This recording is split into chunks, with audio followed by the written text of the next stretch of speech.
It's easy to take your arm for granted. It just picks things up, right? But what if I told you it's an incredible piece of biological engineering? Well, today we're going to take a guided tour of that engineering. We're starting at your shoulder and going all the way down to your fingertips. So let's dive in. Okay, so here's our game plan. First, we'll check out some hidden passages up near the shoulder. Then, we'll navigate the elbow, which is trickier than you'd think. After that, we're going to uncover the forearm's secret powerhouse, squeeze through that famous or infamous carpal tunnel, and wrap things up by looking at what happens when the arm's wiring goes a little haywire. All right, first stop, the shoulder. Now you probably think of it as just this super mobile joint, and it is, but it's so much more. Think of it as Grand Central Station for your arm. It's packed with these hidden passages that let all the important stuff, nerves, blood vessels, travel safely down to your hand. So what's actually hiding in there? I mean, it's not just a big lump of bone and muscle. The really cool part is how the muscles are arranged. They create these little gats, these spaces, and the things that pass through them, well, they're absolutely essential for your entire arm to work. Okay, check this out. This table breaks down those crucial tunnels for us. Take the quadrangular space, for instance. It's basically a protective tunnel for the axillary nerve. You know, the nerve that lets you lift your arm out to the side? Yeah, that's the one. Then you've got the triceps hiatus, which is like a shield for the radial nerve, a huge cable that runs all the way down to your hand. So you see, these aren't just empty gaps. They're brilliantly designed pathways that keep the arm's power and communication lines running smoothly. All right, let's follow those nerves and arteries down the arm. Next up is the elbow. And really, it's easy to just think of it as a simple hinge, right? But anatomically, it's way more like a busy, bustling city intersection. There is a lot going on here. I bet you've heard of tennis elbow or golfer's elbow. The fancy medical term is tendosynovitis, but that just means the tendons that hook onto the bone get all inflamed from overuse. The key difference? Tennis elbow hits the outside of the joint, and golfer's elbow gets the inside. It's a perfect, real-world example of how this complex intersection can get, well, a little jammed up. So right at the front of your elbow, there's this super important spot called the cubital fossa. The best way to picture it, think of a busy highway interchange. Seriously, it's this triangular hollow where all the major nerves and blood vessels have to pass through to get from your upper arm into your forearm. It's also pretty unprotected, which is exactly why it's the go-to spot for drawing blood. And what's really cool is that this whole interchange is built by the muscles around it. You can see how specific muscles form the sides and the floor of this triangle. The roof over the top, that's just a layer of connective tissue in your skin. It's just a brilliant design, isn't it? It shows how our muscles do double duty. They don't just move us, they literally build and protect these vital pathways. Okay, let's keep moving down the arm into the forearm. Now here's something that might blow your mind a little.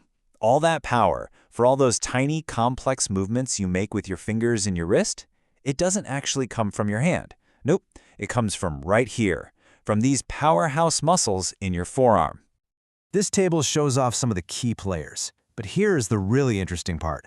Look at the nerve supply column. The muscle on the thumb side of your wrist and the one over on the pinky side, they're actually controlled by two totally different nerves, the median and the ulnar. It's like having two separate engines.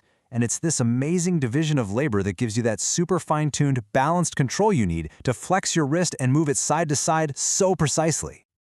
All right, next up is a feature with let's just say a fascinating name. The anatomical snuff box. Go ahead, give yourself a thumbs up. See that little triangular dent that forms at the base of your thumb? That's it. And yeah, it gets its name from way back when people would put powdered tobacco, or snuff, right there before, well, you know. So what makes that little hollow pop out? It's the tendons from the muscles that move your thumb. If you wiggle your thumb back and forth while you're looking at it, you can literally feel those tendons popping up on either side. Go on, give it a try. You can totally find them on your own hand.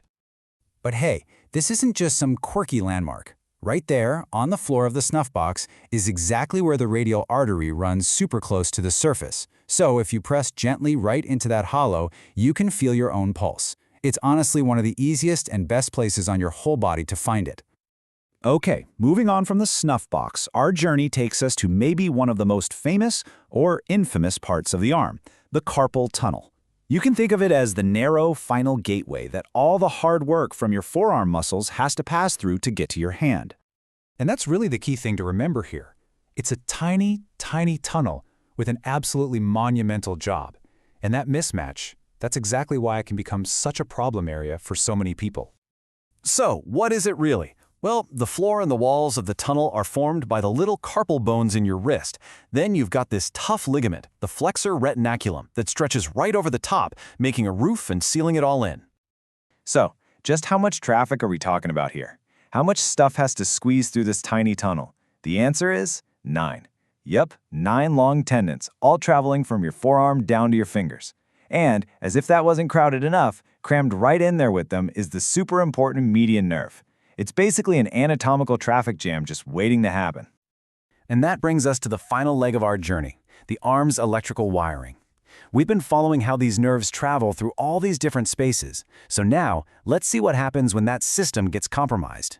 We're going to connect the dots from an injury way up at the elbow all the way down to your fingertips. Have you ever wondered why, say, banging your elbow can make your fingers feel all tingly and numb? Well, the answer is all about the long, continuous highways these nerves travel on. A problem doesn't just stay put. An issue way up in the arm can have some really dramatic effects way down the line. A classic textbook example of this is a sign called the hand of benediction. This is what can happen when that median nerve gets damaged high up, somewhere near the elbow. And it gets its name from the very distinct shape the hand makes when someone with this injury tries to make a fist. So here's how it works. When the median nerve gets knocked out up at the elbow, the signal to bend your index and middle fingers is just gone.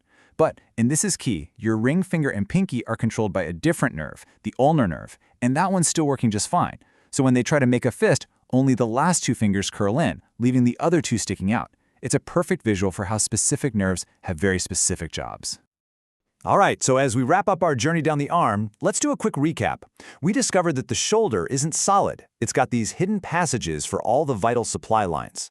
We navigated the elbow's critical highway interchange, the cubital fossa. We learned that the real power for your hand is actually located upstream in your forearm, and that the carpal tunnel is its supercrowded gateway. And maybe most importantly, we saw how these long nerve pathways connect everything, which explains why a problem in one spot can pop up as a symptom somewhere totally different. And with that, our tour comes to an end. You know, from throwing a ball to sending a text to holding someone's hand, your arm is just this masterpiece of integrated anatomy. The next time you use your hands, maybe you'll stop and think for a second about the incredible journey that all those signals and structures took just to make that one simple action possible. So it kind of leaves you with one last question to think about. What's the most amazing thing your hands do for you?